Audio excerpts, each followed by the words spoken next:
This video is to show how to install and use the Nebula system with the Pyxis SP-910.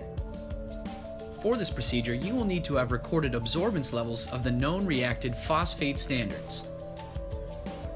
Use the Excel software to plot your x-axis data as absorbance and your y-axis data as phosphate. Generate a line chart, and by right-clicking on the data, you can format a trend line and choose Display Equation on Chart. This equation will be used in the Nebula software. Start by heading to the Pyxis website, www.pyxis-lab.com, and select Support tab on the home page. Under Software and Drivers, there's an option to download the Nebula system to your desktop. Select Download to start the process and save the app accordingly. Once downloaded, an Open option will appear. Select Open. This will take you to your recently downloaded files. Select the Nebula system. A setup menu will appear. Select Next. Then select Install.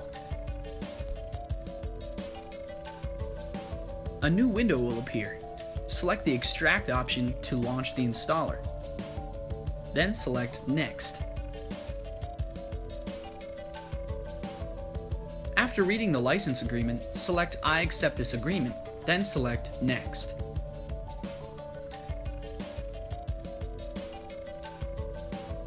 Select Finish to move on.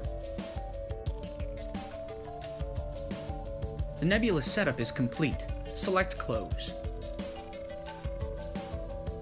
On your desktop, you can now find the Nebula configurator icon. Select the icon to use the system. This is the Nebula system. To use the system, devices must be paired using the Pyxis Bluetooth adapter. Plug the adapter into your computer.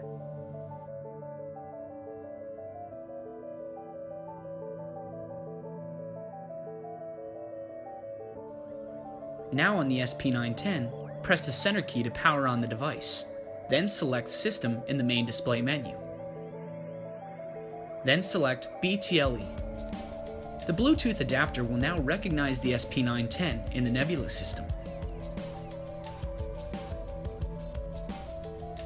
Select Search to find the device. Select your device, then select Connect. The SP-910 is now connected to the Nebula system. In the user-defined methods setup data sheet on the right portion of the screen, enter in the corresponding data, making dp1 your x multiplication factor, dp2 your subtraction value, max as your upper limit y scale, and for your FR ratio 0, enter 1 from the formula. Now select Write. A success message will be displayed, and the user-defined method is now programmed into the SP-910.